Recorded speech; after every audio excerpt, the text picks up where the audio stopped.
अस्सलामु अलैकुम वरहमतुल्लाहि वबरकातुहू।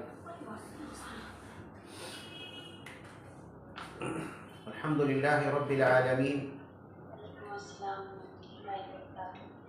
वस्सलातु वस्सलामु अला रसूलिल अमीन व अला आलिहि व अस्हाबिहि अजमईन। अम्मा बाद।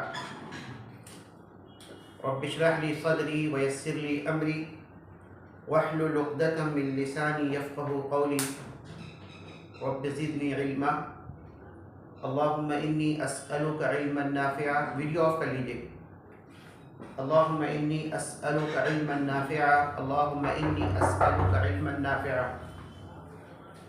अफ़शा वसीम, आप वीडियो ऑफ कर लीजिए, आपका वीडियो ऑन है। बच्चे पढ़ने आए हैं, पढ़ने आए। हाँ, आ जाओ, अंदर आ जाओ। ठीक। वालेकुम सलाम व रहमतुल्लाहि व बरकातुहू। ये क्लास ज्वाइन कीजिए।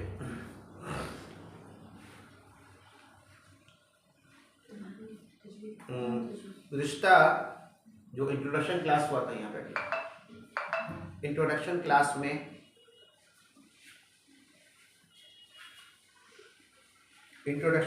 मैंने बताया था कि तजवीद का सीखना क्यों ज़रूरी है, और तजवीद के सिलसिले में ये बात बताई थी कि तजवीद का जो लुगत के एतबार से माने होता है वो होता है अच्छा करना, किसी चीज़ को बेहतर करना, उसको तजवीद कहा जाता है।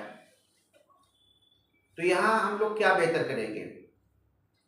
जाहिर सी बात है कि जो कुरान हम लोग पढ़ेंगे तो कुरान को पढ़ने में उसको बेहतर से बेहतर अंदाज से पढ़ना है, और उसके लिए सबसे पहली चीज़ जो है वो है मखारिजुल हुरूफ। मैंने कहा था कि मखारिजुल हुरूफ का जानना बहुत ज़रूरी है।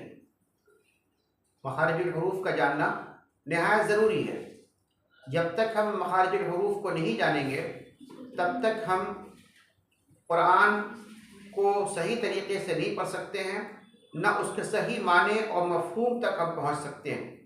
क्योंकि अगर कुरान के मखारिजुल हुरूफ को हम गलत पढ़ेंगे तो उसकी वजह से होगा क्या कि कुरान के मानी में तब्दीली आ जाएगी, और इस तरीके से कुरान का पढ़ना जो है तो गुनाह कहलाएगा।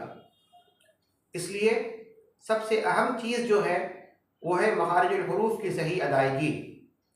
तो आज के क्लास में इंशाअल्लाह ताला अब हम बग़ैर किसी ताख़ीर के और बग़ैर किसी तमहीद के हम अपने क्लास की तरफ आते हैं, और सबसे आज का जो हमारा अहम क्लास होगा वो है मखारिजुल हुरूफ।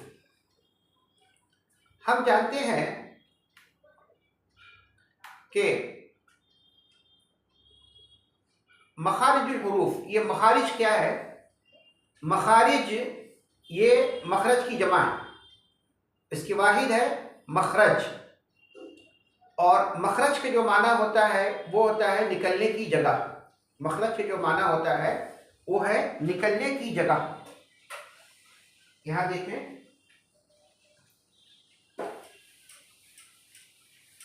उम्मीद है कि बोर्ड क्लियर होगा आप लोगों को। ठीक है, मखरज इस तरफ आते ज़्यादा बेहतर होगा।